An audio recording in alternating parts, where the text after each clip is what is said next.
പ്രകാശതിലകം ചാർത്തി മനുഷ്യ ജീവിത കഥാനുഗായികളിതിലേ വരുമോ വീണ്ടും വീണ്ടും. ചമ്പക്കര സെന്റ് ജോസഫ് തിയേറ്റേഴ്സിന്റെ മൂന്നാമത് ബൈബിൾ നാടകം വഴിയൊരുക്കിയവർ.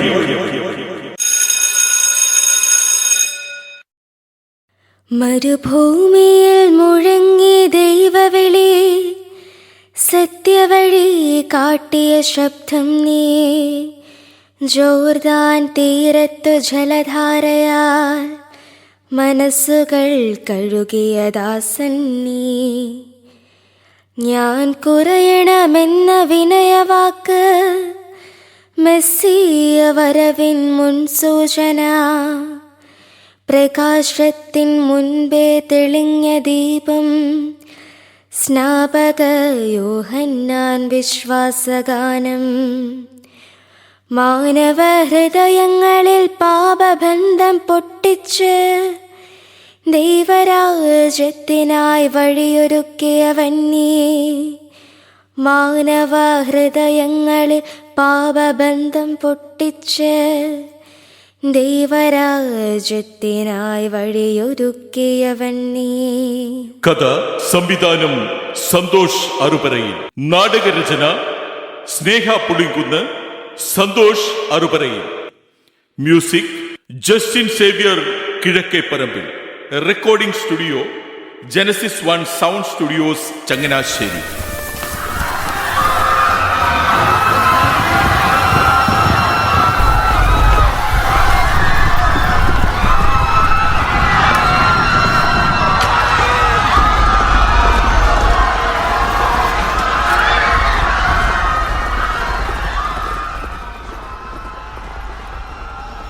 നിങ്ങൾ എന്നെയും കൊന്നുകളഞ്ഞേക്കൂ.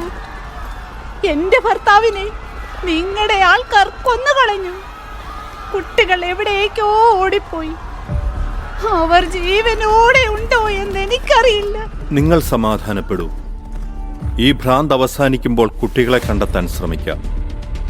ആ കാണുന്ന ഗുഹയ്ക്കുള്ളിൽ കുറെ ആൾക്കാരെ ഞാൻ രക്ഷപ്പെടുത്തി എത്തിച്ചിട്ടുണ്ട്. ആ കൂട്ടത്തിൽ കുറെ കുട്ടികളുമുണ്ട്. നിങ്ങൾ പോയി നോക്കൂ നിങ്ങളുടെ കുട്ടികളുണ്ടോ എന്ന്. വേഗം ഇവിടെ നിന്ന് പോകൂ. യഹോവേ, എന്റെ മക്കൾ. ആരുടെയൊക്കെ നേട്ടങ്ങൾക്ക് വേണ്ടി ഒന്നുമറിയാത്ത പാവങ്ങൾ. കഷ്ടം.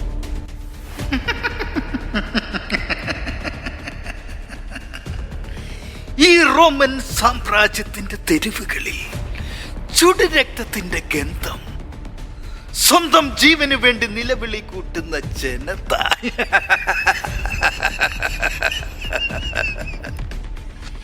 ഈ ജനത സ്വന്തം ജീവനേക്കാൾ ഏകദൈവത്തിന് വില കൽപ്പിക്കുന്നു.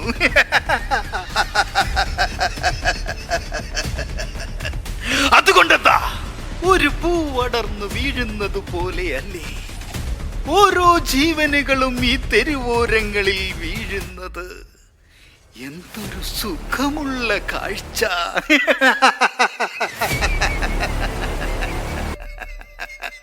കഷ്ടം. ജീവനുകൾ പിടയുന്നത് കണ്ട് രസിക്കുന്നു. മാർഷേ, നിങ്ങളൊരു മനുഷ്യനാണോ? ജീവന് അല്പം പോലും വില കൽപ്പിക്കാത്ത വെറുമൊരു വേട്ടമൃഗം.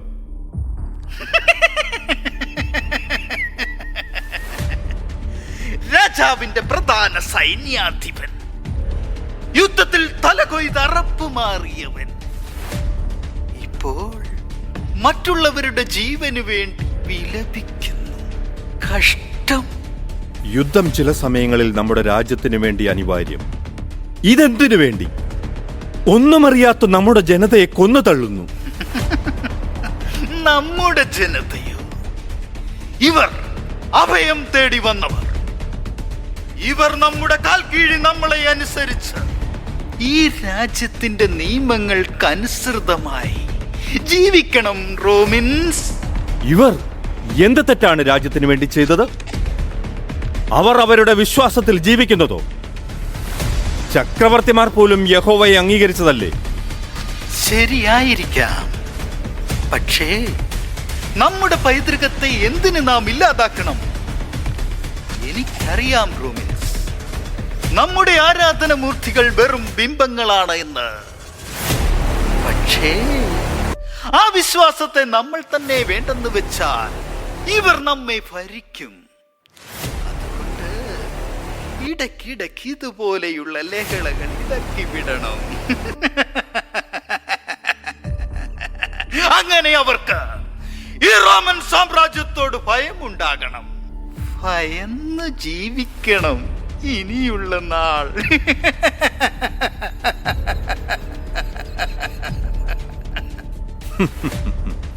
നീ ഒരു തന്ത്രശാലിയ. നിന്റെ വാക്ക് കേട്ട് എത്രയോ തെരുവ് യുദ്ധങ്ങളാണ് ഈ ഇസ്രായേൽ മണ്ണിൽ നടന്നത്. അതുകൊണ്ടെന്താ രാജാവിനെതിരായി ഈ രാജ്യത്തെ ജനങ്ങൾ പോലും. ജനങ്ങൾക്ക് വേണ്ടിയല്ല, ഞാൻ എന്റെ രാജാവിന് വേണ്ടിയാ ജീവിക്കുന്നത്. അത് അദ്ദേഹത്തിനും അറിയാം. അതുകൊണ്ട് തന്നെ എന്റെ വാക്കുകളും അദ്ദേഹം കേൾക്കുന്നത്. ഇവിടെ കുടിയേറിയവരുടെ വിശ്വാസം വേണ്ട. അവരുടെ പ്രവാചകർ മുന്നറിയിപ്പുകൾ നൽകുന്നു. പുതിയ രക്ഷകൻ വരുന്നു, പുതിയ രാജാവ് വരുന്നു എന്നൊക്കെ.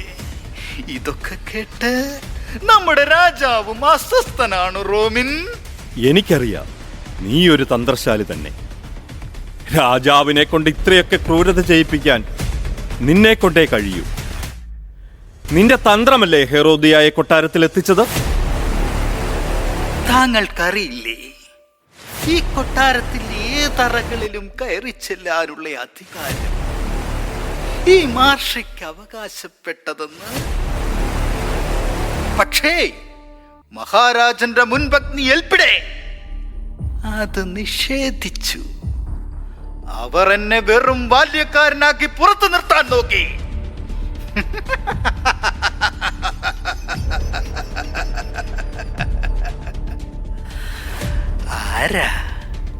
ആരാ പുറത്തായത്?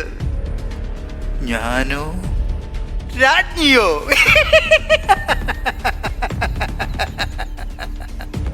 അതിനുവേണ്ടി നീ ചെയ്ത കുരുക്ക് കൂടിപ്പോയി.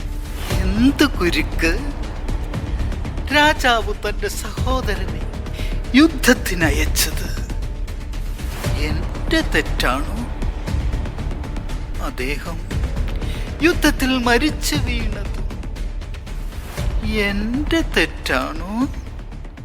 യുദ്ധത്തിൽ മരിച്ചുപോയ സഹോദരന്റെ ഭാര്യയ്ക്ക് പട്ടപകർഷി സ്ഥാനം നൽകി അവളെ സംരക്ഷിച്ചത് എന്റെ തെറ്റാണോ? അദ്ദേഹം ചെയ്തത് വലിയ കാര്യമല്ലേ?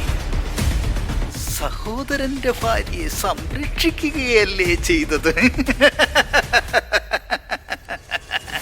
പക്ഷേ പ്രജകളായ നമ്മൾ ഇത് ചെയ്താൽ ഓർക്കാൻ പറ്റാത്ത മഹാപാപം.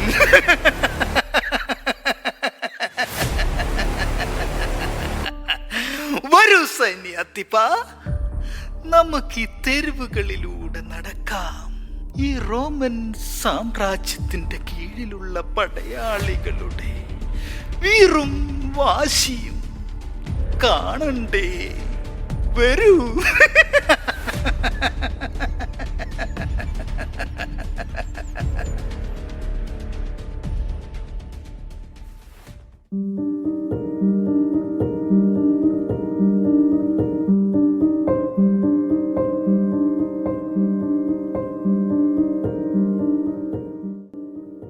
എലീശ്വ, നീ എന്താണ് ആലോചിക്കുന്നത്?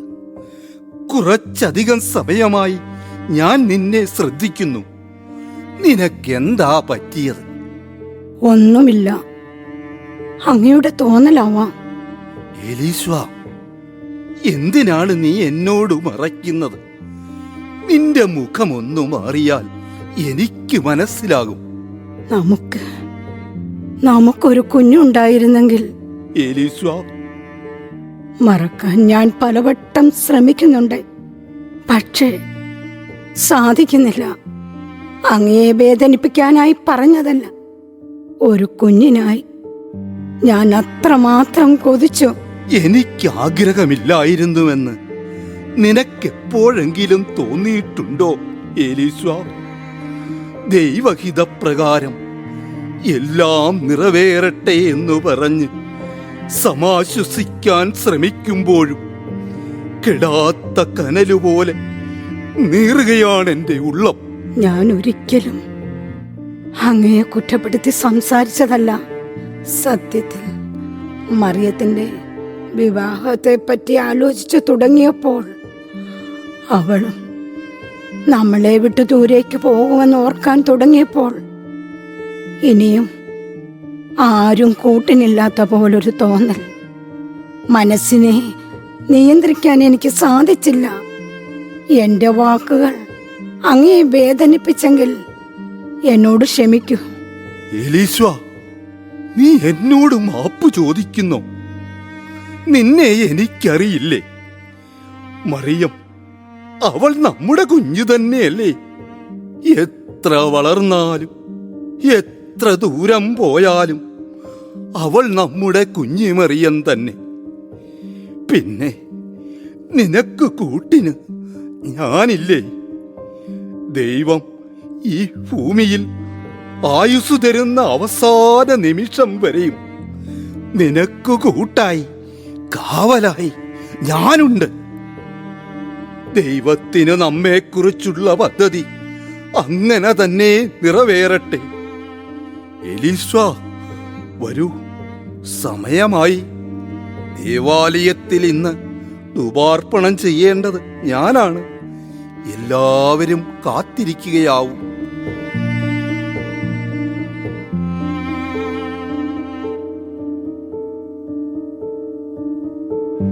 യഹോവേ, അങ്ങിൽ വിശ്വസിക്കുന്ന ഏവർക്കുമായി ഈ ലോകം മുഴുവന്റെയും ശാന്തിക്കും സമാധാനത്തിനുമായി എളിയവനായ ഈ ദാസൻ കാഴ്ച അർപ്പിക്കുന്ന ഈ ധൂപാർപ്പണം അങ്ങ് സ്വീകരിക്കണമേ.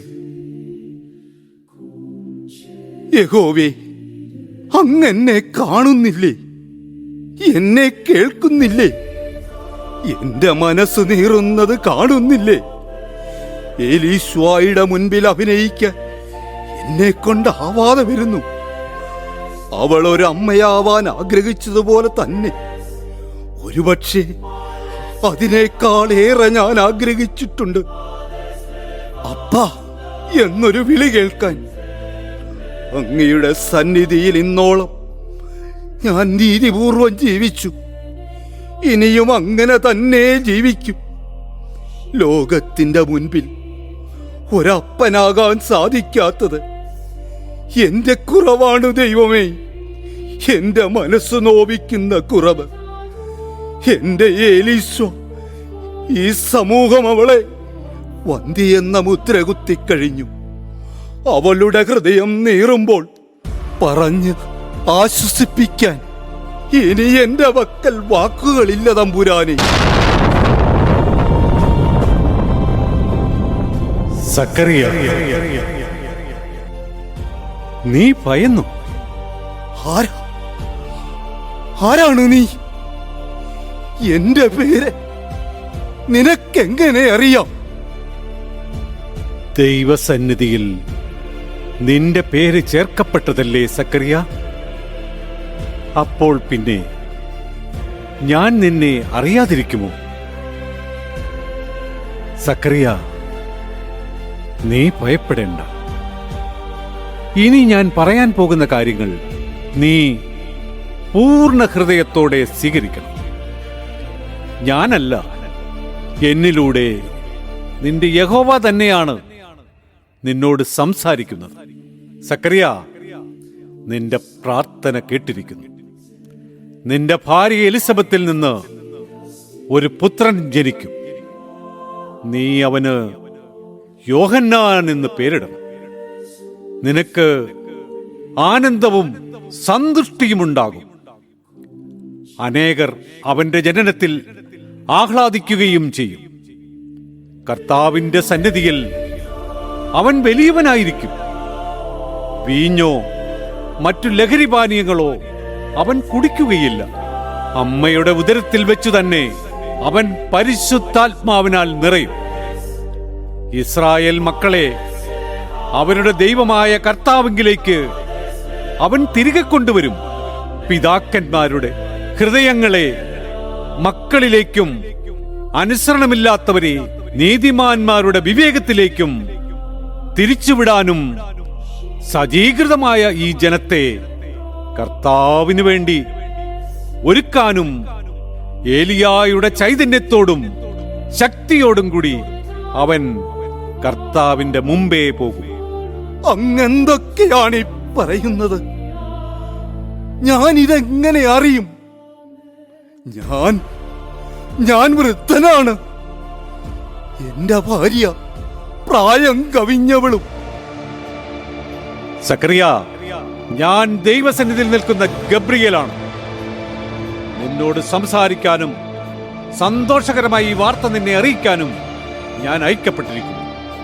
എന്നാൽ യഥാകാലം പൂർത്തിയാക്കേണ്ട ഈ വചനം നീ അവിശ്വസിച്ചു. അതിനാൽ നീ മൂകനായിത്തീരും. ഇവ സംഭവിക്കുന്നതുവരെ നിനക്ക് സംസാരിക്കാൻ സാധിക്കില്ല. എത്ര സമയമായി ധൂപാർപ്പണത്തിനായി സക്രിയ സെനഗോവിനുള്ളിൽ പ്രവേശിച്ചിട്ട് ഇതുവരെ പുറത്തേക്ക് വന്നില്ലല്ലോ? സക്രിയയ്ക്ക് എന്തെങ്കിലും ശാരീരിക ബുദ്ധിമുട്ട് അനുഭവപ്പെട്ടതാകുമോ? യഹോവേ, അദ്ദേഹത്തിന് എന്തെങ്കിലും സംഭവിച്ചതാകുമോ? നിങ്ങൾ ആരെങ്കിലും സിനഗോഗിനകത്തേക്ക് ഒന്ന് കയറി നോക്കൂ. നീ ധൈര്യമായിരിക്കുക എലീശ. സക്രിയ അല്പസമയത്തിനുള്ളിൽ പുറത്തേക്ക് വരും. പ്രാർത്ഥിക്കുക.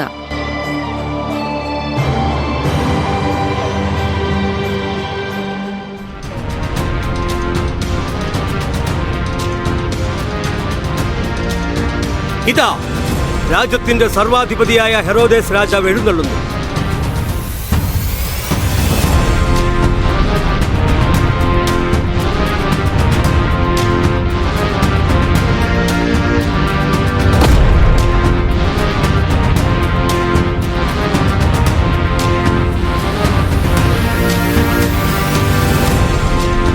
ആരുവിടെ സർവ്വസൈന്യാധിപനോട് നമ്മെ മുഖം കാണിക്കാൻ ആവശ്യപ്പെടുക. ഉത്തരവ് പോലെ.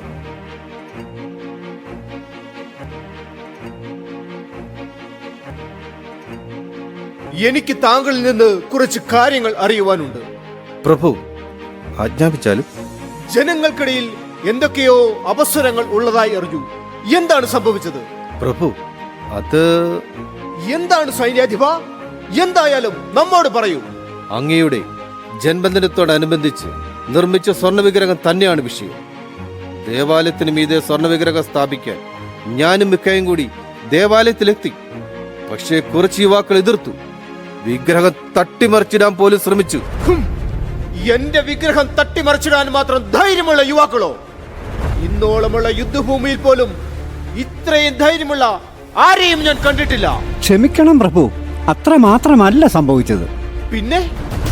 പിന്നീടെന്തുണ്ടായി? നീ എന്തിനു മൗനമായി നിൽക്കുന്നു? എന്നെ ബോധിപ്പിച്ച കാര്യങ്ങൾ രാജാവിനെയും അറിയിക്കുക. നീ രാജാവിന്റെ രഹസ്യ സൂക്ഷിപ്പുകാരനല്ലേ? രാജാവിനെ പറ്റിയുള്ള ജനത്തിന്റെ കാഴ്ചപ്പാടുകൾ അവിടുത്തെ അറിയിക്കേണ്ടത് നിന്റെ ദൗത്യമല്ലേ? തീർച്ചയായും രാജ്ഞി. ഈ എളിയവൻ ഈ രാജ്യ സദസ്സിൽ എങ്ങനെ പറയും? ഇതെന്റെ കൽപ്പനയാണ്. നീ അറിഞ്ഞ കാര്യങ്ങൾ അപ്രകാരം തന്നെ നമ്മെ അറിയിക്കുക. അങ്ങയുടെ ശില്പം ദേവാലയത്തിന് മുകളിൽ സ്ഥാപിക്കാനായി എത്തിയപ്പോൾ ദേവാലയത്തിൽ ഒരു ജനക്കൂട്ടമുണ്ടായിരുന്നു. ശില്പം കാണാനുള്ള ആഗ്രഹം നിമിത്തമാണ് അവരവിടെ എത്തിയതെന്നാണ് ഞാൻ കരുതിയത്. എന്നാൽ അങ്ങനെ ആയിരുന്നില്ല. സർവശക്തനായ യഹോവയേക്കാൾ ഒരു രാജാവും വളർന്നിട്ടില്ല എന്ന് പറഞ്ഞ് മുൻനിരയിൽ നിന്ന് കുറച്ച് യുവാക്കൾ സംഘർഷമുണ്ടാക്കാൻ ശ്രമിച്ചു. ശില്പം തട്ടിമറിച്ചിടാൻ പോലും അവർക്ക് ഭയമുണ്ടായിരുന്നില്ല. ശിലാസ്ഥാപനം രാജകൽപ്പനയാണെന്ന് ഞാൻ പറഞ്ഞപ്പോൾ ഇത്തരം രാജകൽപ്പന പാലിക്കേണ്ട ആവശ്യം ഞങ്ങൾക്കില്ല എന്ന് അവർ മറുപടി നൽകി. എത്രമാത്രം അഹമ്മതിയാണ് അവർ കാട്ടിയത്! ഇതെല്ലാം കേട്ടിട്ടും അങ്ങേക്കൊന്നും പറയാനില്ലേ? ഹെറോദോസ് രാജാവ് സർവശക്തനായി ഏത് യുദ്ധത്തിലും തോൽവി നേരിടാത്തവനാണ്. അവിടുത്തെ ശാസനം അന്തിമമാണെന്നൊക്കെ പരിചാരകർ വാഴ്ത്തിപ്പാടിയിട്ട് കാര്യമില്ല. ഇതാ അങ്ങയുടെ എച്ചിൽ തിന്ന് വളർന്നവർ തന്നെ അങ്ങേക്കെതിരായി തിരിയുന്നു. ഇന്നവർ ശില്പം നശിപ്പിക്കാൻ ശ്രമിച്ചെങ്കിൽ നാളെ അങ്ങയെ തന്നെ അപായപ്പെടുത്തുകയില്ലെന്ന് ആര് കണ്ടു? നമുക്കെതിരെ ശബ്ദമുയർത്തിയവർ ഇനി മുതൽ രാവോ പകലോ അറിയാത്ത കാരാഗ്രഹത്തിന്റെ ഇരുട്ടറയിൽ കഴിയട്ടെ. ശക്തനും പ്രതാപവാനുമായ രാജാവിനെതിരെ ശബ്ദമുയർത്തിയാൽ കൂടിപ്പോയാൽ കാരാഗൃഹവാസം കിട്ടുമല്ലേ പ്രഭു? രാജ്ഞി എന്താണ് ഉദ്ദേശിക്കുന്നത്? എനിക്ക് മനസ്സിലായില്ല, വ്യക്തമായി പറയൂ. ഇതിൽ കൂടുതൽ എന്ത് വ്യക്തമാക്കാനാണ് പ്രഭു? പ്രഭു, രാജ്ഞി ഉദ്ദേശിച്ചത് മറ്റൊന്നുമല്ല. ഇന്ന് അങ്ങേക്കെതിരെ യുവാക്കൾ ശബ്ദമുയർത്തി. ഇനി ഒരിക്കലും ഇത് ആവർത്തിക്കാതിരിക്കണമെങ്കിൽ ഹെറോദോസ് രാജാവിനെതിരെ ശബ്ദമുയർത്തിയാൽ ഉണ്ടാകാൻ പോകുന്ന ഭവിഷ്യത്ത് എന്താകുമെന്ന് ജനങ്ങൾക്ക് ബോധ്യമാവണം. അവർ ഭയന്ന് വിറയ്ക്കണം. അതിന് കാരാഗ്രഹവാസം മാത്രം നൽകിയാൽ മതിയെന്ന് അങ്ങേക്ക് തോന്നുന്നുണ്ടോ? അങ്ങേക്കെതിരെ നാവ് ഉയർത്തിയാൽ പിന്നീട് ഒരു വാക്ക് പറയാൻ പോലും അവർക്ക് നാവ് ഉണ്ടാവില്ല എന്ന ഭയമുണ്ടാവണം. ഇപ്പോഴെങ്കിലും അങ്ങേക്ക് മനസ്സിലായോ ഞാൻ പറഞ്ഞതിന്റെ പൊരുൾ? ഈ ഹെറോദസ് രാജാവ് കൽപ്പിക്കുന്നു, നമ്മുടെ സംരക്ഷണത്തിലായിരുന്നു കൊണ്ട് നമുക്കെതിരെ ശബ്ദമുയർത്തുവാൻ ധൈര്യം കാണിച്ച യുവാക്കൾ ഈ രാജ്യത്ത് വേണ്ട. അവരുടെ നാവ് പിഴുതെടുത്ത് മരുഭൂമിയിലേക്ക് വിടുക. കഴുകന്മാർ അവരെ കൊത്തിവലിക്കുന്നത് ബാക്കിയുള്ളവർ കാണട്ടെ. ഇതൊരു പാഠമായിരിക്കണം എല്ലാവർക്കും. ഇനി നമുക്കെതിരെ ശബ്ദമുയർത്തുവാൻ ഒരുവൻ പോലും ഈ ഭൂലോകത്തുണ്ടാകുവാൻ പാടില്ല.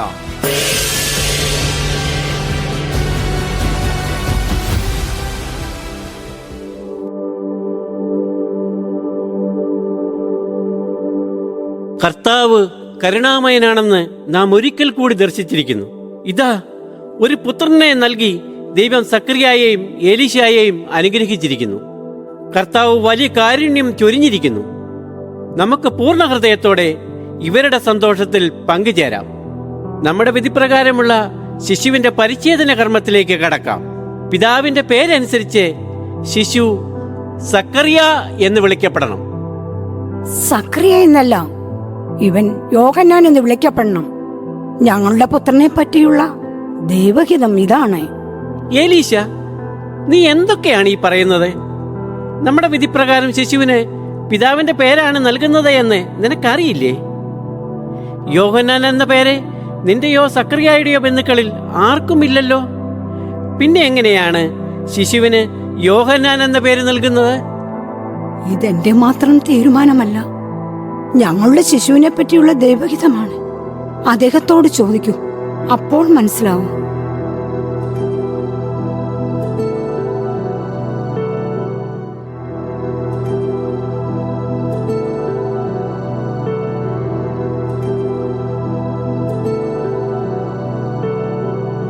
യോഹന്നാൻ, യോഹന്നാൻ.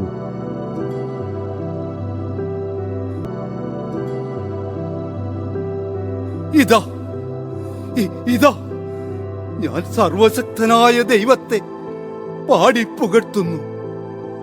അവിടുന്ന് ഈ എളിയവരെ കടാക്ഷിച്ചു, കാരുണ്യപൂർവം അനുഗ്രഹിച്ചു.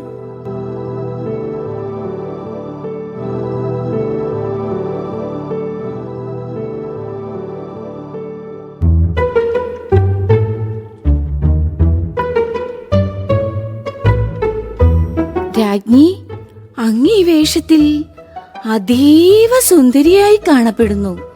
സൂര്യനേക്കാളും ശോഭയും നിലാവിനേക്കാളും വെണ്മയും.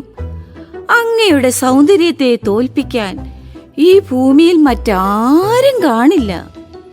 ശോശന, നിന്റെ വാക്കുകൾ യഥാർത്ഥത്തിൽ നമ്മെ സന്തോഷവതിയാക്കിയിരിക്കുന്നു. അല്ല, എന്തിനാണ് നീ ഇപ്പോൾ ഇവിടേക്ക് വന്നത്? ഞാൻ അങ്ങയോടൊരു കാര്യം ഉണർത്തിക്കാൻ വന്നതാണ്. മറ്റാരും ഈ കാര്യങ്ങൾ കേൾക്കാൻ ഞാൻ ആഗ്രഹിക്കാത്തതിനാൽ ഈ സമയം തെരഞ്ഞെടുത്തു. എന്താണ് കാര്യം? പറയൂ. അങ്ങയുടെ ശ്രദ്ധയിൽപ്പെട്ടോ എന്നറിയില്ല, സക്രിയായ്ക്കും ഏലീശായ്ക്കും ഒരു പുത്രൻ ജനിച്ച വിവരം. ആ വൃത്തദമ്പതികളല്ലേ? ഞാൻ കേട്ടിരുന്നു. ഇത്രയും നാൾ കുട്ടികൾ ഉണ്ടായിരുന്നില്ല എന്ന പേരിലായിരുന്നല്ലോ എല്ലാവരും അവരെ പരിഹസിച്ചിരുന്നത്. ഇപ്പോഴിതാ നേരം തെറ്റിയ നേരത്തെ ഒരു പുത്രനുണ്ടായിരിക്കുന്നു. എനിക്ക് കേട്ടപ്പോൾ ശരിയാണ് വന്നത്. അങ്ങനെ ചിരിച്ചു കളയേണ്ട കാര്യമല്ലിത്. ശിശുവിന്റെ പരിശോധന കർമ്മത്തിൽ നടന്ന അസാധാരണ സംഭവങ്ങൾ അങ്ങ് അറിഞ്ഞിട്ടില്ലേ? ശിശുവിന് നൽകിയ പേര് തന്നെ വിചിത്രം, യോഹന്നാൻ. യോഹന്നാൻ? അതെന്താ അങ്ങനെ ഒരു പേര്? സക്കറിയ എന്നല്ലേ പേര് നൽകേണ്ടത്? അതെ, പിതാവിന്റെ പേരാണ് നൽകേണ്ടത്. എന്നാൽ യോഹന്നാൻ എന്ന പേര് നൽകണമെന്ന് ഏലീശ പറഞ്ഞു. സക്രിയായോട് എന്തു പേര് നൽകണമെന്ന് പുരോഹിതൻ ചോദിച്ചപ്പോൾ എഴുത്തുപലകയിൽ യോഹന്നാൻ എന്നെഴുതി. ആ സമയം അയാളുടെ നാവിന്റെ കെട്ടഴിഞ്ഞു. അയാൾ ദൈവത്തെ സ്തുതിച്ചു. ഇതെല്ലാം കണ്ടുനിന്നവർ പറഞ്ഞത് ശിശു വളരുമ്പോൾ വലിയൊരു ജ്ഞാനിയായി തീരുമെന്നാണ്. ഇതൊക്കെ സംഭവിച്ചാലല്ലേ? രാജ്ഞിക്ക് ഇതിന്റെ വരും വരാഴിയെ പറ്റി മനസ്സിലായില്ലെന്ന് തോന്നുന്നു. എന്താണ് നീ ഉദ്ദേശിക്കുന്നത്? ഇതിന് 2 വശങ്ങളുണ്ട്. അസാധാരണമായ കഴിവുകളും ബുദ്ധിശക്തിയുമുള്ള ഒരു കുഞ്ഞ് നമ്മുടെ രാജ്യത്ത് വളർന്നു വന്നാലുള്ള അവസ്ഥ. രാജാവിന് ആ കുട്ടിയിൽ സംപ്രീതി തോന്നി അവനെ ദത്തെടുത്താലോ? അതിന്റെ ഭവിഷ്യത്ത് അങ്ങേക്ക് അറിയാമല്ലോ. അങ്ങയുടെ പുത്രിയുടെ സ്ഥാനം ഈ രാജ്യത്ത് തന്നെ ഇല്ലാതാകും. അങ്ങനെയൊക്കെ സംഭവിക്കുമോ? സംഭവിക്കാതിരിക്കട്ടെ. മറ്റൊരു വശം കൂടിയുണ്ട്. ഈ ശിശു രാജ്യത്തിനും രാജാവിനും രാജ്ഞിക്കുമെതിരായി വളർന്നു വന്നാലോ? അപ്പോൾ എന്താണ് ചെയ്യുക? ഇതിനെന്താണ് ഒരു പ്രതിവിധി? ബുദ്ധിശാലിയായ അങ്ങേക്ക് ഞാൻ പ്രതിവിധി പറഞ്ഞു തരണോ? ഇതാ ഹേറോദിയുടെ കുടിലതന്ത്രങ്ങൾ ഫലം കാണുന്നു. രാജാവിനെ തന്റെ കയ്യിലെ കളിപ്പന്താക്കാൻ അവൾ അത്രമേൽ മിടുക്കിയാണ്. ലോകരക്ഷകന്റെ ജനനം കൂടിയായപ്പോൾ അവൾക്ക് കരുക്കൾ നീക്കാൻ എളുപ്പമായി. ഇത്രമേൽ ക്രൂരമായ ഒരു ഉത്തരവ് രാജ്യത്തിന്റെ ചരിത്രത്തിൽ തന്നെ ഇതാദ്യമാണ്. ഇത് ഹെറോദേസ് രാജാവ് പുറപ്പെടുവിക്കുന്ന രാജകൽപ്പന. രാജ്യത്ത് വലിയൊരു ദുരന്തത്തിന് മുന്നറിയിപ്പുണ്ടായിരിക്കുന്നു. കോടാനുകോടി വർഷങ്ങൾക്കിപ്പുറത്ത് ഇതാദ്യമാണ് ഇത്തരം ഒരു സങ്കീർണ അവസ്ഥ. ജ്ഞാനികളുടെ ദർശനത്തിൽ ഇതിന് ഒരേ ഒരു പ്രതിവിധിയേ ഉള്ളൂ. രാജ്യത്ത് 2 വയസ്സിനു താഴെയുള്ള എല്ലാ ആൺകുട്ടികളെയും ബലിയർപ്പിക്കണം. ഇതു നിങ്ങൾ രാജ്യ നന്മയ്ക്കായി ചെയ്യുന്ന ത്യാഗമാണ്. ഈ ഉത്തരവിന് തയ്യാറാകാത്ത പക്ഷം അവരെ രാജ്യത്തിന് പുറത്താക്കുന്നതാണ്.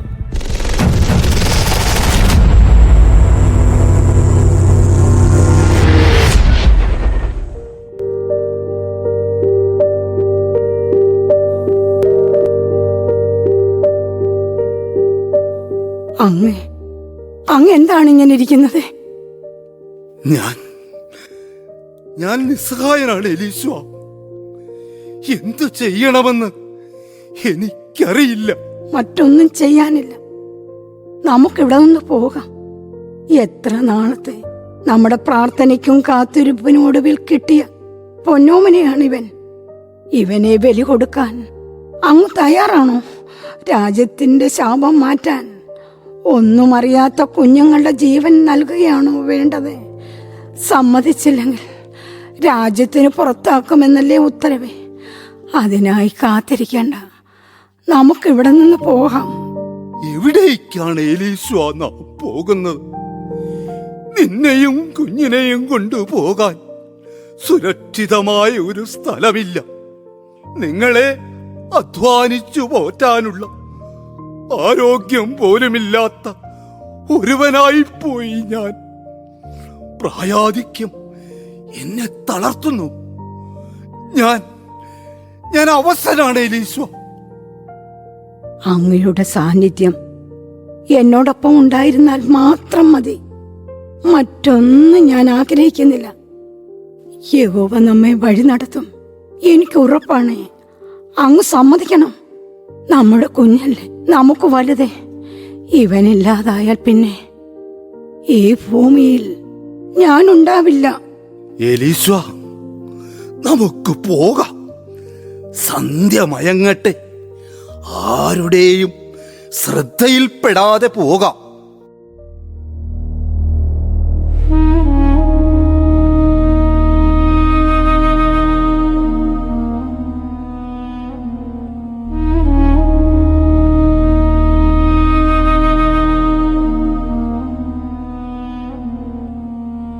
എന്തൊക്കെയാണ് നമ്മുടെ രാജ്യത്ത് സംഭവിക്കുന്നത്?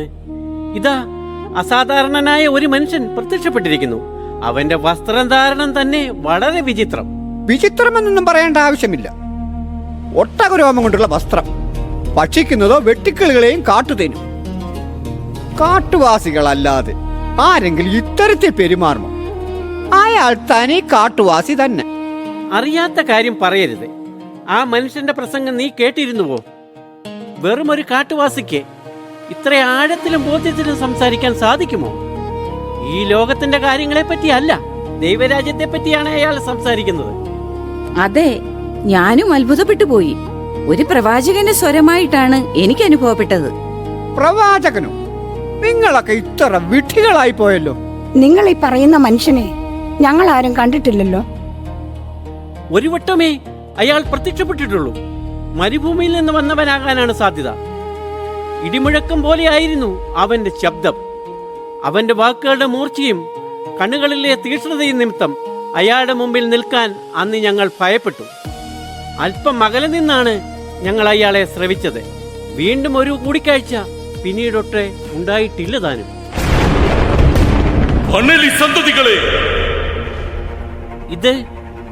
ഇത് അയാളാണ്. ഇടിമുഴക്കം പോലുള്ള ആ ശബ്ദം എനിക്ക് തിരിച്ചറിയാൻ സാധിക്കും. അതാ, അവിടേക്ക് നോക്കൂ, പ്രവാചകൻ. അണലി സന്തതികളെ, ആസന്നമായ ക്രോധത്തിൽ നിന്ന് ഓടിയകലാൻ നിങ്ങൾക്ക് മുന്നറിയിപ്പ് നൽകിയത് ആരാണ്? മാനസാന്തരത്തിന് യോജിച്ച ഫലങ്ങൾ പുറപ്പെടുവിക്കുവിൻ. ഞങ്ങൾക്ക് പിതാവായ അബ്രഹാമുണ്ട് എന്ന് പറഞ്ഞു നിങ്ങൾ അഭിമാനിക്കേണ്ട. കാരണം ഈ കല്ലുകളിൽ നിന്ന് അബ്രഹാമിന് സന്തതികളെ പുറപ്പെടുവിക്കാൻ ദൈവത്തിന് കഴിയുമെന്ന് ഞാൻ നിങ്ങളോട് പറയുന്നു. ഇതൊക്കെ പറയാൻ നീ ആരാണ്? ഞാൻ യോഹന്നാൻ, ലോകരക്ഷകന് വഴിയൊരുക്കാൻ സർവശക്തനായ ദൈവം എന്നെ അയച്ചിരിക്കുന്നു. അപ്പോൾ അങ്ങൊരു പ്രവാചകനാണോ? ഞാനൊരു സാധാരണ മനുഷ്യനാണ്. ദൈവം എന്നെ വലിയൊരു നിയോഗമേൽപ്പിക്കാൻ തിരുമനസ്സായി. സാധാരണ മനുഷ്യനായി എന്നെ അസാധാരണമായി ഒരു ദൗത്യം അവിടുന്ന് എന്നെ ഏൽപ്പിച്ചിരിക്കുന്നു. നീ പറയുന്നതെല്ലാം ഞങ്ങൾ വിശ്വസിക്കണോ? ഇതിലൊക്കെ എന്ത് തെളിവാണ് നിന്റെ പക്കലുള്ളത്? അടയാളങ്ങളും അത്ഭുതങ്ങളും നൽകുന്നവൻ ഞാനല്ല. അവന് വഴിയൊരുക്കാനാണ് ഞാൻ വന്നിരിക്കുന്നത്. ഇപ്പോൾ അവൻ നിശബ്ദനത്രേ. ദൈവഹിതപ്രകാരം സമയത്തിന്റെ പൂർത്തീകരണത്തിൽ അവൻ സ്വയം വെളിപ്പെടുത്തും. അതിനു മുമ്പ് നിങ്ങൾ മാനസാന്തരപ്പെടുവിൻ. ഓർക്കുക, വൃക്ഷങ്ങളുടെ വേരിന് കോടാലി വയ്ക്കപ്പെട്ടു കഴിഞ്ഞു. നല്ല ഫലം നൽകാത്ത വൃക്ഷങ്ങളെല്ലാം വെട്ടി തീയിലെറിയപ്പെടും. ഞങ്ങൾ എന്താണ് ചെയ്യേണ്ടത്? രണ്ടുടുപ്പുള്ളവൻ ഒന്ന് ഇല്ലാത്തവന് കൊടുക്കട്ടെ. ഭക്ഷണമുള്ളവനും അങ്ങനെ തന്നെ ചെയ്യട്ടെ. ഗുരു, ഞാനൊരു ചുങ്കക്കാരനാണ്. എന്റെ തൊഴിലിനെ പ്രതി തന്നെ എല്ലാവരും എന്നെ മോശക്കാരനായി കാണുന്നു. ഞാൻ എന്താണ് ചെയ്യേണ്ടത്? നീതിമാനായിരിക്കുക. നിന്നോട് ആജ്ഞാപിച്ചിട്ടുള്ളതിൽ കൂടുതൽ ഈടാക്കരുത്. നിന്റെ തൊഴിൽ നീതിപൂർവം ചെയ്യുക. നിങ്ങൾ ആരെയും ഭീഷണിപ്പെടുത്തരുത്. വ്യാജമായ കുറ്റാരോപണവും വരുത്. ഉള്ള വേതനം കൊണ്ട് തൃപ്തിപ്പെടണം. ഗുരു, അങ്ങാണ് ക്രിസ്തു, ഞങ്ങളുടെ രക്ഷകൻ. നിങ്ങൾക്ക് തെറ്റി. ഞാൻ വെറുമൊരു മനുഷ്യൻ, രക്ഷകന് വഴിയൊരുക്കാനായി വന്നവൻ. ഇതാ, ഞാൻ ജലം കൊണ്ട് സ്നാനം നൽകുന്നു. എന്നാൽ എന്നേക്കാൾ ശക്തനായവൻ ഒരുവൻ വരുന്നു. അവന്റെ ചെരുപ്പിന്റെ കെട്ടഴിക്കാൻ പോലും ഞാൻ യോഗ്യനല്ല. അവൻ പരിശുദ്ധാത്മാവിനാലും അഗ്നിയാലും നിങ്ങൾക്ക് സ്നാനം നൽകും. വീശുമുറം അവന്റെ കയ്യിലുണ്ട്. അവൻ കളം വെടിപ്പാക്കി ഗോതമ്പ് അറപ്പുരകളിൽ ശേഖരിക്കുകയും പതിര് കെടാത്ത തീയിൽ ദഹിപ്പിക്കുകയും ചെയ്യും. മിക്ക, എന്താണ് നീ അസ്വസ്ഥനാകുന്നത്? ക്രിസ്തു എന്ന് കേട്ടപ്പോൾ നീ നടുങ്ങിയോ? പേര് കേട്ടപ്പോൾ നീ ഇത്രയധികം ഭയന്നുവെങ്കിൽ അവനെ നേരിട്ട് കാണുമ്പോൾ നീ എത്രമാത്രം ഭയന്നു വിറയ്ക്കും. നീ മാത്രമല്ല, നിന്റെ രാജാവ് ഹെരോദേസും ഭയചകിതനാകും. അത്രമേൽ വിശേഷപ്പെട്ട കാര്യങ്ങളല്ലേ അയാൾ ചെയ്തിരിക്കുന്നത്. സ്വന്തം സഹോദരനെ തന്ത്രപരമായ യുദ്ധത്തിൽ അയച്ച് കെണിയിൽപ്പെടുത്തി കൊലപ്പെടുത്തി സഹോദര ഭാര്യയായ ഹെരോദിയായെ വിവാഹം ചെയ്ത് പട്ടമകർഷിയായി കൂടെ കൊണ്ടു നടക്കുന്നു. ഇത്രമേൽ അപഹാസ്യനായ ഒരുവനെ രാജാവായി ആദരിക്കേണ്ടി വരുന്ന ഒരു ജനതയുടെ ദുരവസ്ഥയോർത്ത് ഞാൻ ഖേദിക്കുന്നു. എന്നാൽ വൃക്ഷങ്ങളുടെ വേരിന് കൊടാലി വെക്കപ്പെട്ടു കഴിഞ്ഞു. തിന്മയുടെ ഫലം എന്തെന്ന് നീയും നിന്റെ രാജാവും അറിയും. ഇതാ, സകല ജനതകളെയും ന്യായപൂർവ്വം വിധിക്കുന്ന വിധിയാളനാണ് എനിക്ക് പിന്നാലെ വരുന്നത്. യോഹന്നാൻ, നിന്റെ അഹമ്മദിക്ക് നിനക്ക് നൽകപ്പെടാൻ പോകുന്ന ശിക്ഷ അതിഭീകരമായിരിക്കും. നീ പറഞ്ഞ ഓരോ വാക്കിനും എണ്ണി എണ്ണി പകരം ചോദിക്കപ്പെടും. ചെല്ലു മിഖ, നിന്റെ രാജാവിന്റെ അടുത്തേക്ക് ചെല്ലു. ഞാൻ പറഞ്ഞവയെല്ലാം പോയി നിന്റെ രാജാവിന്റെ ചെവിയിൽ എത്തിക്കൂ. നിന്റെ രാജാവ് കൽപ്പിക്കുന്ന ശിക്ഷ നടപ്പാക്കാനായി എന്നെ തേടി അലയണമെന്നില്ല. എനിക്ക് നൽകപ്പെട്ടിരിക്കുന്ന ദൈവിക നിയോഗം പൂർത്തിയാക്കിയതിനു ശേഷവും ഞാൻ ഇവിടെ ഈ പ്രദേശത്ത് തന്നെ ഉണ്ടാകും. നിന്നെയും കാത്ത് ഞാൻ ഇവിടെ ഉണ്ടാകും മിഖ. നീ ഇതിനൊക്കെ അനുഭവിക്കും യോഹന്നാൻ. ഈ മിഖ ആരാണെന്ന് നീ അറിയും. ഞാനിതാ നിങ്ങൾക്ക് ജലം കൊണ്ട് സ്നാനം നൽകുന്നു. എന്നാൽ എന്റെ പിന്നാലെ വരുന്നവൻ എന്നേക്കാൾ ശക്തൻ. അവന്റെ ചെരുപ്പിന്റെ വാറഴിക്കാനുള്ള യോഗ്യത പോലും എനിക്കില്ല. ആ രക്ഷ എനിക്കും നൽകിയാലും. ഞങ്ങൾക്കും നൽകിയാലും.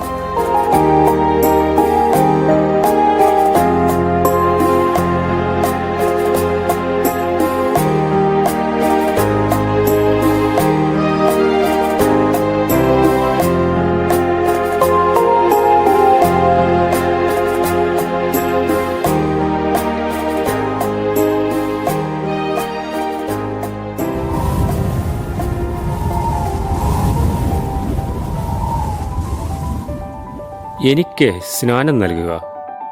ഞാൻ നിന്നിൽ നിന്ന് സ്നാനം സ്വീകരിക്കേണ്ടിയിരിക്കെ നീ എന്റെ അടുത്തേക്ക് വരുന്നുവോ? ഇപ്പോൾ ഇത് സമ്മതിക്കുക.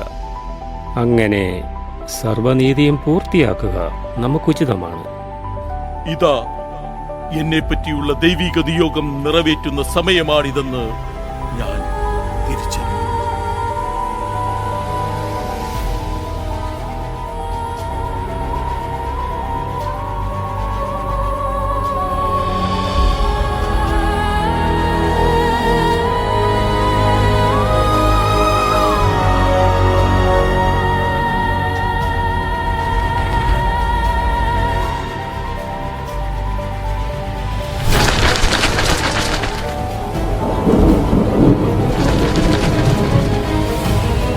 ഇവൻ എൻ്റെ പ്രിയപുത്രൻ, ഇവനിൽ ഞാൻ പ്രസാദിച്ചിരിക്കുന്നു.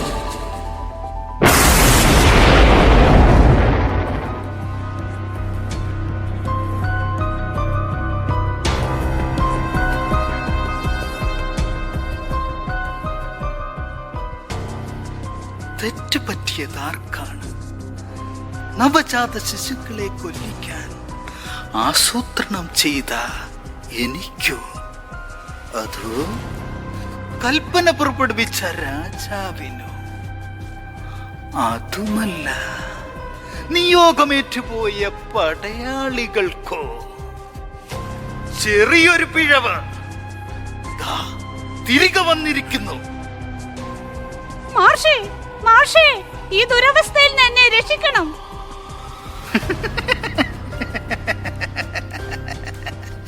രക്ഷിക്കാൻ ഞാൻ ആര് റാണി?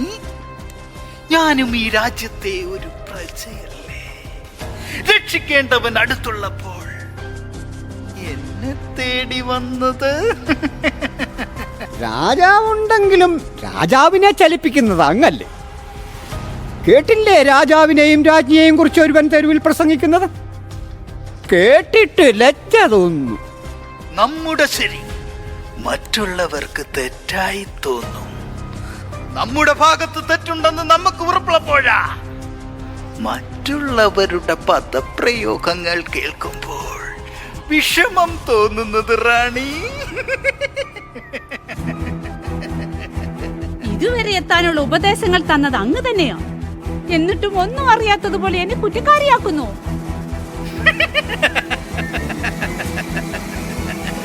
ചങ്കൂറ്റമുള്ള രാജാവിന്റെ പത്നി എന്റെ മുൻപിൽ കേഴുന്നോ? ഇപ്പോൾ ഞാനാണോ കുറ്റക്കാരൻ? റാണിക്ക് കിട്ടിയ അധികാരം വേണ്ട വിധം ഉപയോഗിക്കാൻ നോക്ക്. അവനെ നാട് കടത്താൻ പറഞ്ഞിട്ട് പോലും രാജാവ് കേൾക്കുന്നില്ല. അവനൊരു പ്രവാചകനാണെന്നാണ് രാജാവ് പറയുന്നത്. അവനെ ഈ നാട്ടിൽ നിന്ന് ഓടിച്ചില്ലെങ്കിൽ രാജാവും രാജ്ഞിയും പണ്ടാറടങ്ങേ ഉള്ളൂ. അവൻ തെരുവോരങ്ങളിൽ എന്താണ് ചെയ്യുന്നത്? അവൻ പറയുന്നത് അവന്റെ പിന്നാലെ ആരോ വരുന്നുണ്ട്, അവന്റെ ചെരുപ്പിന്റെ വാറഴിക്കാൻ പോലും യോഗ്യത അവനില്ല എന്നൊക്കെ പറഞ്ഞ് ആ ജോർദാൻ നദിയിൽ നിന്നും വെള്ളം കോരി ആൾക്കാരുടെ തലവഴി ഒഴിക്കുന്നു. രാജാവിനും രാജ്ഞിക്കും പണിയും കൊടുക്കുന്നു. ഇതൊക്കെ ഞാനും അറിഞ്ഞതാ. ഇവരുടെ പ്രവചനങ്ങൾ തെറ്റാറില്ല, അതെനിക്കും അറിയാം. അതുകൊണ്ടാ ഇവരുടെ വിശ്വാസം ഈ ജനതയിൽ വളരാൻ ഞാൻ ആഗ്രഹിക്കാഞ്ഞത്. പക്ഷേ എവിടെയോ എന്തൊക്കെയോ താളപ്പിഴകൾ സംഭവിച്ചു. ഇനി ഞാൻ എന്ത് ചെയ്യും മാർഷ? നിങ്ങളൊരു സ്ത്രീയല്ലേ, കുടിലതകൾ മെനയാൻ കഴിവുള്ളവൾ. അവനെ ഈ നാട്ടിൽ നിന്ന് ഓടിക്കാൻ എന്താണ് ഒരു മാർഗം? നാട് കടത്തിയത് കൊണ്ട് നമുക്ക് എന്ത് നേട്ടം? ജനങ്ങൾക്കിടയിൽ നിങ്ങളെ ഇത്രയും അപമാനിച്ചതിന് ആ കാട്ടുവാസിയെ നാട് കടത്തിയത് കൊണ്ട് എന്താ പ്രയോജനം? അവൻ ഇനിയും ഒരിക്കലും ആരുടെയും മുൻപിൽ തലയുയർത്തിപ്പിടിച്ച് സംസാരിക്കാതിരിക്കണം. അതിനെ കുറിച്ച് ചിന്തിക്കു റാണി.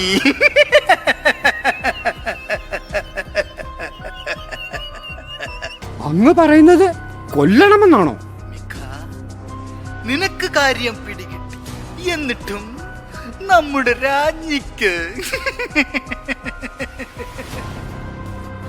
ഇവിടെയാണ് റാണി കൗശലം പ്രയോഗിക്കേണ്ടത്. നല്ല അവസരമല്ലേ വരുന്നത്.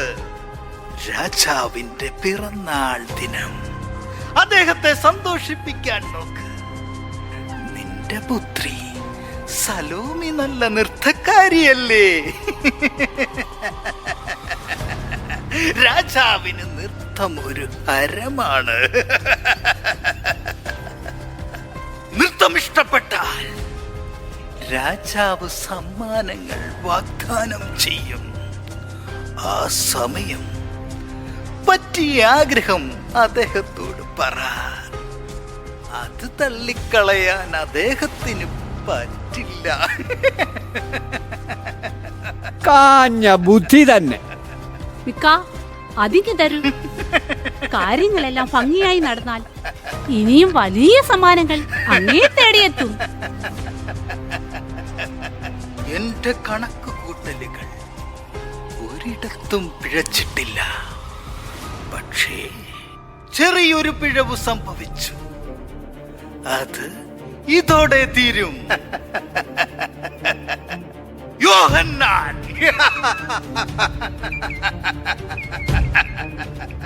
ജനങ്ങൾക്കിടയിൽ എന്നെ അപമാനിക്കാൻ നോക്കിയവൻ ഇനി ജീവനോടെ വേണ്ട. അവൻ മരിക്കണം. ഇനി അവൻ ജീവിക്കേണ്ട. എത്രയും വേഗം അതിനുള്ള അവസരമൊരുക്കണം. സ്ത്രീ നോവിക്കപ്പെട്ടാൽ എരിയുന്ന കനൽ, ആ കനൽ കെടാതെ നോക്കണം. എരിയുന്ന കനലിൽ താണ്ഡവ നൃത്തമാടും മനോഹരി. നിൻ കൃഷ്ണമണിയിൽ ജ്വലിക്കും കോപാഗ്നി കെടാതെ കാക്കുക. നിന്നാവിൻ മൂർച്ച രാജാവിനുടവാളിനേക്കാൾ.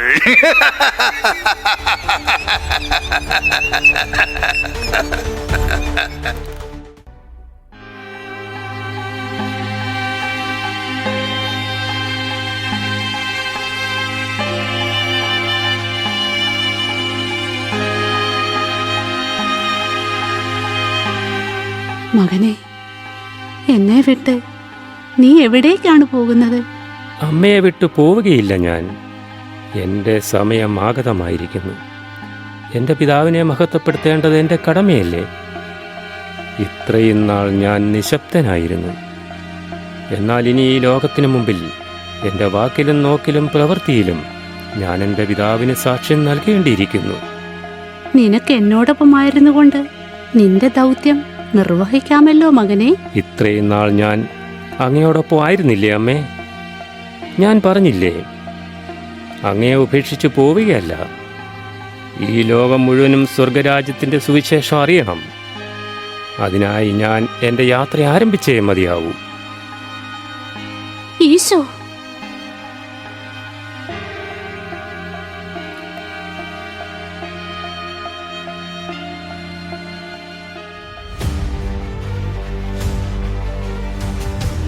Yeah.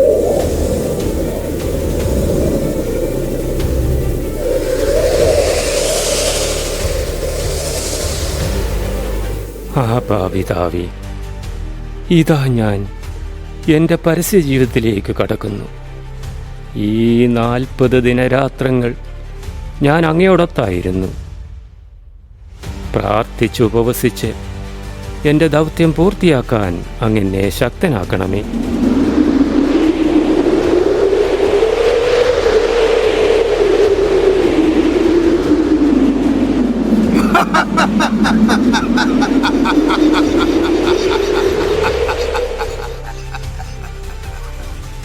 സർവസൃഷ്ടിയുടെയും പുത്രൻ തന്റെ പാദങ്ങൾ കല്ലിൽ തട്ടാതെ താങ്ങി നിർത്താൻ കൽപ്പുള്ളവൻ, സ്വന്തം പുത്രന് വേണ്ടി മാലാക വ്യൂഹങ്ങളെ കാവൽ നിർത്താൻ കഴിവുള്ള മഹോന്നത സൃഷ്ടി കർത്താവിന്റെ പുത്രൻ ഇതാ വെള്ളവും ഭക്ഷണവും ഇല്ലാതെ 40 ദിനരാത്രങ്ങൾ മരുഭൂമിയിൽ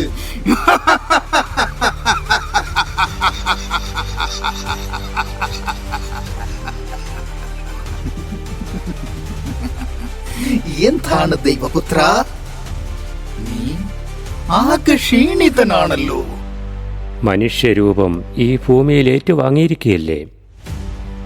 ഉപവസിക്കുമ്പോൾ വിശപ്പ് അനുഭവിക്കുക സ്വാഭാവികം. അതെ, ഭൂമിയിൽ മനുഷ്യരൂപം സ്വീകരിച്ചു എന്നല്ലേ ഉള്ളൂ.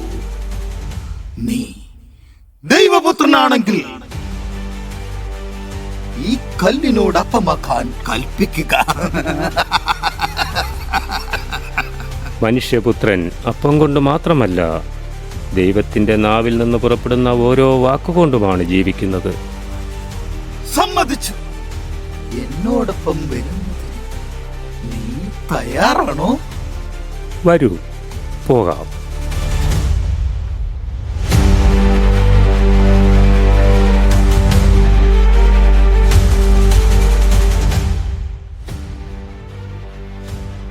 ഇത്രയും ഉയരത്തിലെത്തിയപ്പോൾ നീ ഭയന്നു.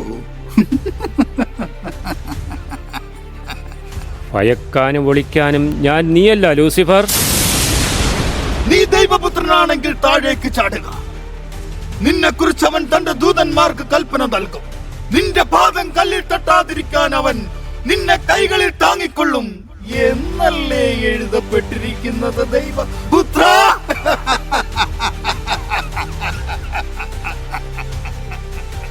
നിന്റെ ദൈവമായ കർത്താവിനെ പരീക്ഷിക്കരുത് എന്നുകൂടി എഴുതപ്പെട്ടിരിക്കുന്നു. വാക്കുകൾ കൊണ്ട് എന്നെ തോൽപ്പിക്കാൻ നീ മുതിരുകയാണല്ലേ. എന്റെ ശക്തി നിനക്ക് ഞാൻ വെളിപ്പെടുത്തി തരാം.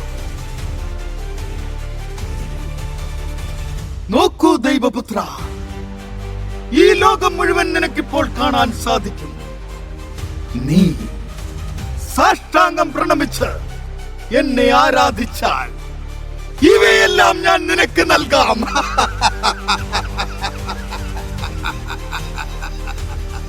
സാത്താനെ, ദൂരെ പോവുക. നിന്റെ ദൈവമായ കർത്താവിനെ ആരാധിക്കണം, അവനെ മാത്രമേ പൂജിക്കാവൂ എന്ന് എഴുതപ്പെട്ടിരിക്കുന്നു.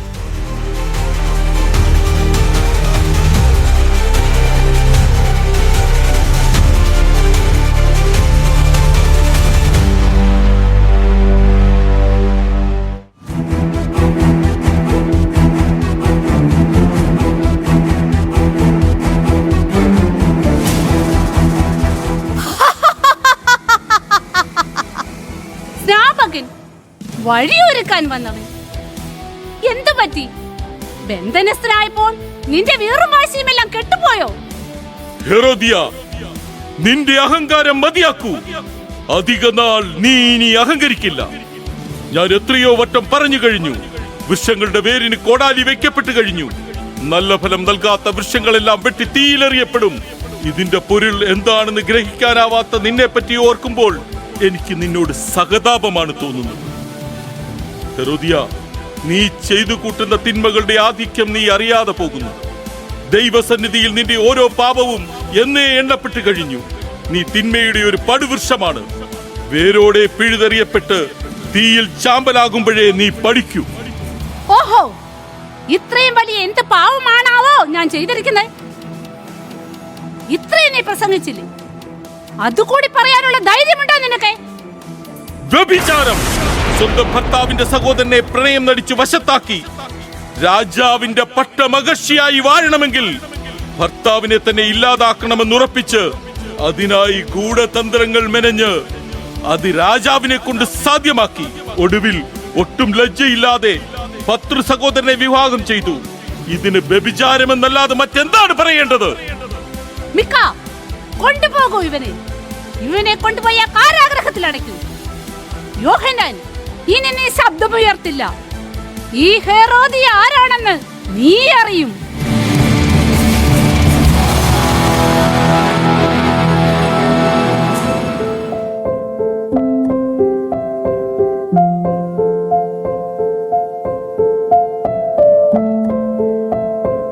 യെശയ്യാ പ്രവാചകന്റെ പുസ്തകത്തിൽ എഴുതപ്പെട്ടിരിക്കുന്നു, കർത്താവിൻ്റെ ആത്മാവ് എൻ്റെ മേലുണ്ട്, ദരിദ്രരെ സുവിശേഷം അറിയിക്കുവാൻ അവിടുന്ന് എന്നെ അഭിഷേകം ചെയ്തിരിക്കുന്നു.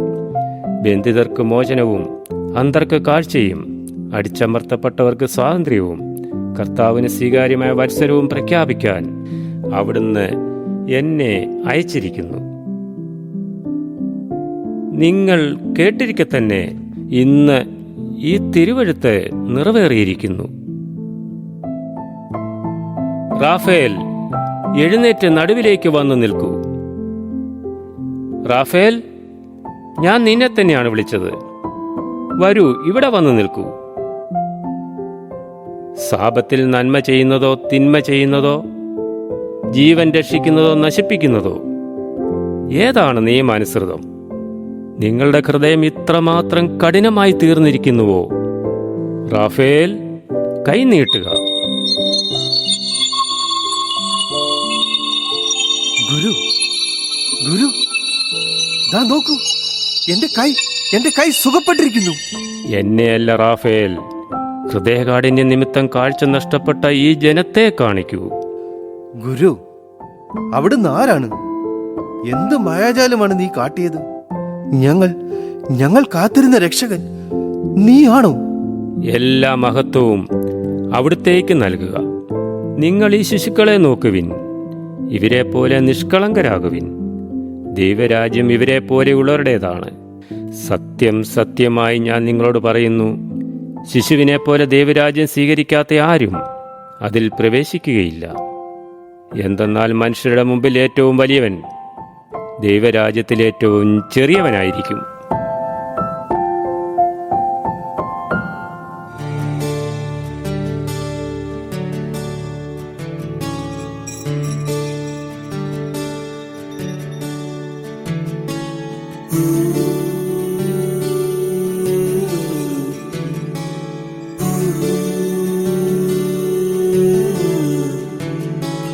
മഴയിലും വെയിലിലും കണ്ടു, ഇരവിലും പകലിലും കണ്ടു, നാഥ നിന്നെ ഞാൻ കണ്ടു.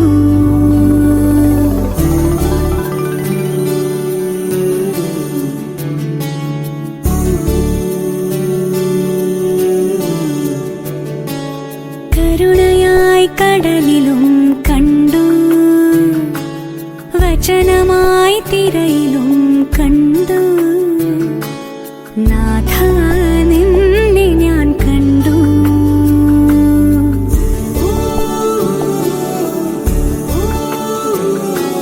കൂരിരുൾ നോവിലും മിടറുമെൻ വഴിയിലും നാഥ നിന്നെ ഞാൻ കണ്ടു. യേശുനാഥ നിന്നെ കണ്ടു.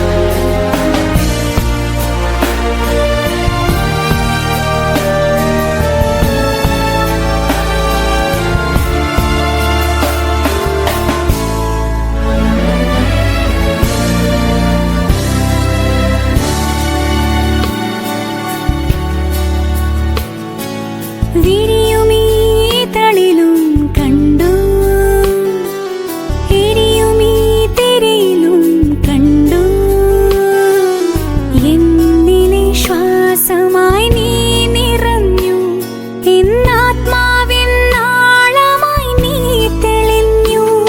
ഈ നാദത്തിലും അതിൻ രൂപത്തിലും മഴവില്ലിലും തിങ്കളിൻ ചന്തത്തിലും ഈ സ്വരം ഏഴിലും യേശുനാഥ നിന്നെ കണ്ടു.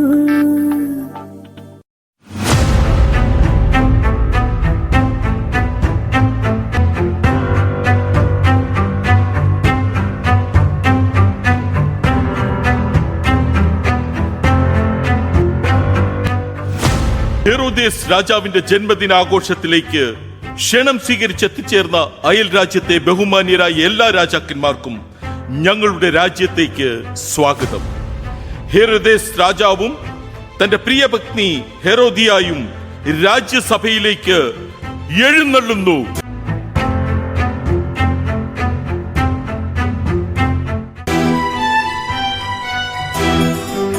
മറ്റാര് കരുതി വച്ചിരിക്കുന്ന സമ്മാനത്തെക്കാളും അതിമനോഹരമായ ഒരു സമ്മാനമാണ് ഞാൻ എന്റെ പ്രാണപ്രിയനായി കരുതി വച്ചിരിക്കുന്നത്. എന്താണ് എന്റെ പ്രിയതമേ നമുക്കായി കരുതി വെച്ചിരിക്കുന്നത്? അങ്ങ് നേരിട്ട് കണ്ടോളൂ.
ബെലേഫേഷ്, നീ നമ്മെ സത്യമായും അതിശയത്തിലാഴ്ത്തിയിരിക്കുന്നു.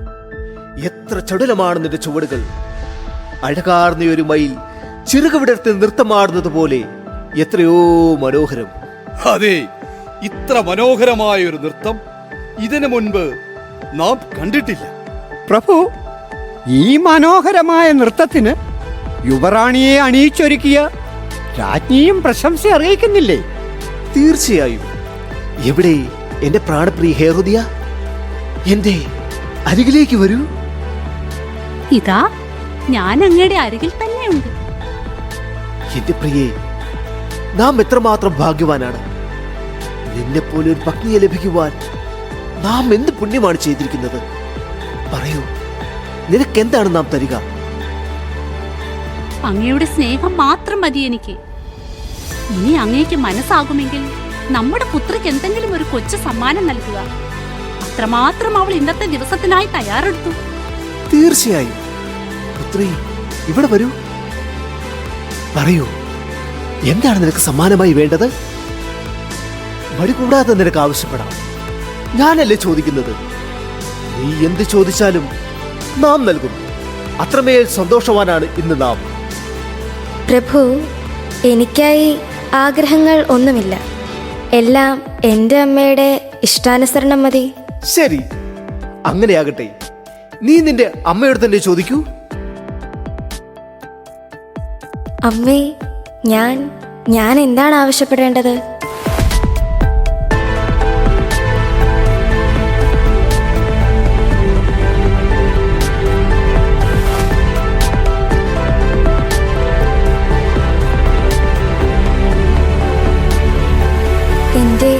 എന്റെ ആഗ്രഹം കേൾക്കുമ്പോൾ അങ്ങ് അസ്വസ്ഥനാകരുത്. എന്തിനാണ് നീ ഇത്രയും പരിഭ്രമിക്കുന്നത്? ഈ രാജസദസ്സിനെ സാക്ഷിയാക്കി നാം നിനക്ക് വാക്ക് നൽകുന്നു. നീ എന്താവശ്യപ്പെട്ടാലും നാം അത് നൽകും. സമ്പത്തോ പണമോ സ്വർണമോ ഈ രാജ്യത്തിന്റെ പകുതിയോ എന്തു തന്നെയായാലും പുത്രി നമ്മോട് മടിക്കാതെ ചോദിച്ചുകൊള്ളൂ. അങ്ങ് കാരാഗ്രഹത്തിലടച്ചിരിക്കുന്ന യോഹന്നാന്റെ ശിരസ് വെട്ടി ഒരു തളികയിലാക്കി എനിക്ക് നൽകണം. സലോമി, നീ എന്താണ് ആവശ്യപ്പെട്ടതെന്ന് നിനക്കറിയാമോ? എല്ലാം അറിഞ്ഞിട്ടാണ് ഞാൻ ആവശ്യപ്പെട്ടത്. അങ്ങയുടെ വാക്ക് അങ്ങ് പാലിക്കണം. സാധ്യമല്ല. ഇത്രയും ഒരു ക്രൂരത ഞാൻ ചെയ്യില്ല. അങ്ങയുടെ വാക്കിന് അങ്ങ് വില കൽപ്പിക്കുന്നില്ലേ? ഹെരോദ്യ, ഈ മഹാപാപം ചെയ്ത് നാം എന്റെ കൈകളെ അശുദ്ധമാക്കണമോ? പരിശുദ്ധമായവ മാത്രമേ അങ്ങ് ചെയ്തിട്ടുള്ളൂ. എങ്കിൽ ശരി, ഞാൻ ഈ ആഗ്രഹം വേണ്ടാന്ന് വയ്ക്കാം. പക്ഷേ എന്നെ സാക്ഷി നിർത്തി അങ്ങ് പറയണം, അങ്ങേക്ക് ഇന്നേ വരെ തെറ്റുപറ്റിയിട്ടില്ല എന്ന്. എനിക്കിതിനാവില്ലെന്ന് നിനക്ക് നല്ലതുപോലെ അറിയാം. ഇതിലൊരു തെറ്റുമില്ല പ്രഭു. ഇന്നിങ്ങനെ ചെയ്തില്ലെങ്കിൽ നാളെ അങ്ങ് ദുഃഖിക്കേണ്ടി വരും. എല്ലാം നിന്റെ ഇഷ്ടം പോലെ നടക്കട്ടെ. ഞാൻ എന്റെ വാക്ക് പാലിക്കുന്നു. ആരെവിടെ? രാജകൽപ്പന നടപ്പിലാക്കുക. ഉത്തരവ് പോലെ.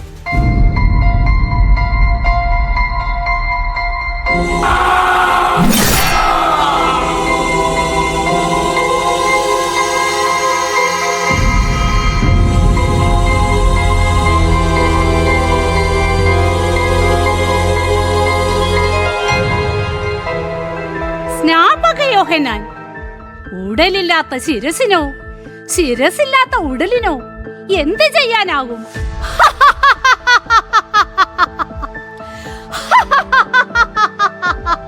ഹെരോദിയ,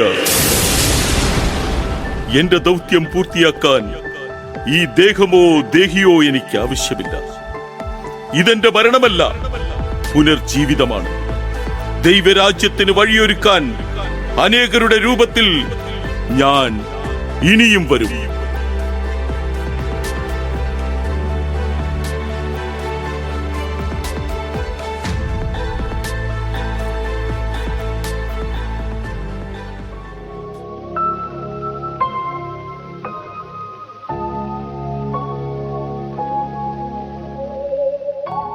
ദൈവസന്നിധിയിലെ പ്രധാന മാലാഖ ലൂസിഫർ നമ്മുടെ വാക്ക് കേട്ട് ഇതാ. നിനക്കറിയില്ലേ, ഒരു വ്യക്തിക്ക് ജീവിത നേർക്കാഴ്ച നൽകാനും ഇല്ലാതാക്കാനും കഴിയുന്നത് അവന്റെ സുഹൃത്തിനാ. മേഘ താഴ്വരയിൽ സ്തുതിച്ചു നടന്നവനെ നമ്മൾ പാതാള രാജാവാക്കിയില്ലേ? ദൈവത്തിന്റെ സുന്ദരമായ സൃഷ്ടി എന്നല്ലേ അവനെ പറ്റി പറയുന്നത്? എന്തൊക്കെ വിശേഷങ്ങളിലാണ് അവൻ അറിയപ്പെടുന്നത്? ആകാശത്തിലെ നക്ഷത്രം, പ്രകാശം കൊണ്ടുവരുന്നവൻ, പുലരിയുടെ പുത്രൻ, പ്രഭാത നക്ഷത്രം, അരുണോദയ പുത്രനായ ലൂസിഫർ ആകാശത്തു നിന്ന് വീണ് ഭൂമിയെ കീഴടക്കി. ഇപ്പോൾ അവൻ അറിയപ്പെടുന്നത് അഹങ്കാരത്തിന്റെയും തിന്മയുടെയും പ്രതീകം പിശാച്.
സഹോദരനെയും സഹോദരിയെയും തിരിച്ചറിയാത്ത ജനത. സ്വന്തം സുഖം നോക്കി ഉന്മത്തനായി കഴിയുന്ന സമൂഹം. ആരോടും ഒന്നിനോടും ഒരു കടപ്പാടുമില്ലാത്തവൻ. കൊള്ളാം, മനോഹരം. അവനവന്റെ നേട്ടത്തിനായി മറ്റുള്ളവരോട് ഒരു സഹാനുഭൂതിയും കാണിക്കാതെ കൊന്നുകളയാൻ മടിയില്ലാത്തവൻ. ഇങ്ങനെ ഒരു ജനതയെ സൃഷ്ടിക്കാനല്ലേ നമ്മൾ ഇവിടെ എത്തിയത്?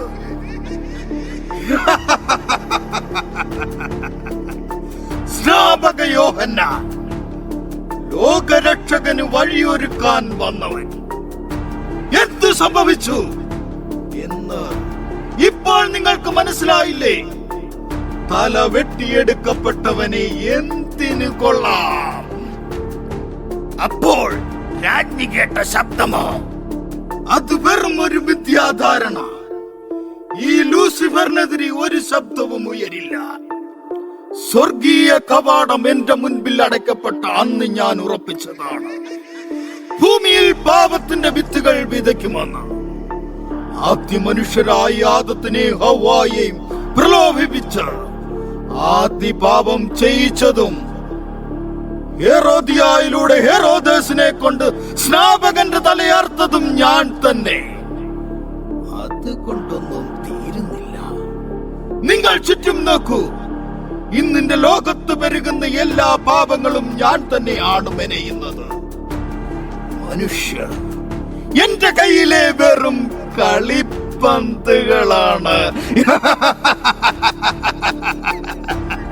തിന്മയുടെ ഫലങ്ങൾക്ക് ഒരു തരം ലഹരിയുണ്ട്. ഈ ലോക സുഖങ്ങളുടെ ഒരു തരം മത്തു പിടിപ്പിക്കുന്ന ലഹരി. ആ ലഹരി ഒരിക്കൽ നുകർന്നു കഴിഞ്ഞാൽ പിന്നെ ആരും നന്മയുടെ വഴി തേടി പോകില്ല. ഈ ലോകം മുഴുവൻ ഞാൻ തിന്മ പരത്തും. സ്വർഗീയ കവാടം എനിക്ക് മുൻപിൽ അടച്ച അതേ ദൈവം എന്റെ മുൻപിൽ മുട്ടുമടക്കും. ലൂസിഫർ, നീ ദൈവത്തെ വെല്ലുവിളിക്കുന്നു. അത്രയ്ക്ക് ധൈര്യമോ നിനക്ക്? എന്റെ ധൈര്യത്തെ പറ്റി നിനക്ക് സംശയമോ ദൈവപുത്ര? നിനക്ക് പോലും പ്രലോഭനം നൽകാൻ എനിക്ക് ഭയമുണ്ടായിരുന്നില്ല. ഓർക്കുന്നില്ലേ മരുഭൂമിയിലെ നിന്റെ പരീക്ഷ? പക്ഷേ ലൂസിഫർ, അന്ന് ജയം ആർക്കായിരുന്നു? എന്താണ് നീ നിശബ്ദനായത്? നന്മയെ ജയിക്കാൻ തിന്മയ്ക്കാവില്ല ലൂസിഫർ. നിന്റെ കണ്ണുകളെ അടച്ചിരിട്ടാക്കാൻ ചുറ്റുമൊന്ന് നോക്ക്.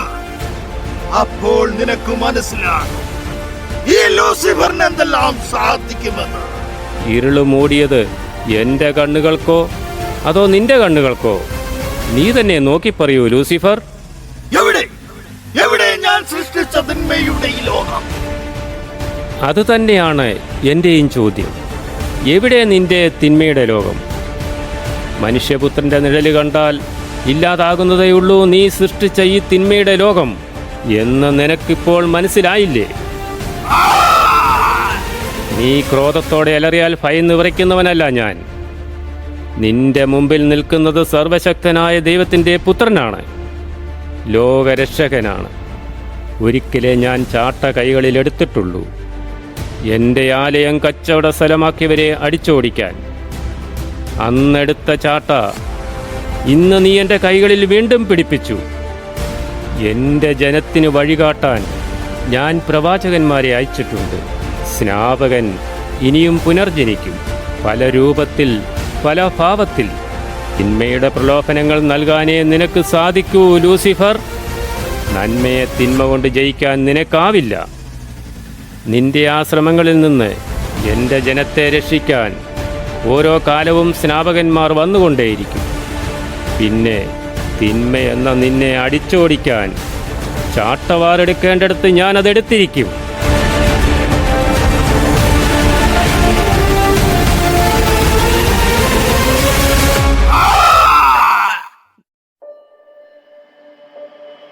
ലോകരക്ഷകന് വഴിയൊരുക്കുവാൻ സർവശക്തനായ ദൈവം എന്നെ തിരഞ്ഞെടുത്ത് നിയോഗിച്ചു. ഞാൻ എന്റെ ദൗത്യം പൂർത്തിയാക്കി. നിന്നിലെ സ്നാപകന്റെ അഗ്നിയെ നീ തിരിച്ചറിയുക. നിന്റെ രക്ഷകനായ മിശിഹായ്ക്ക് വഴിയൊരുക്കുക. സ്നാപകനേ, ആത്മധൈര്യം ദാനമായി പ്രാർത്ഥിക്കുന്നു. സ്നാപകനേ, ആത്മധൈര്യം ദാനമായി പ്രാർത്ഥിക്കുന്നു.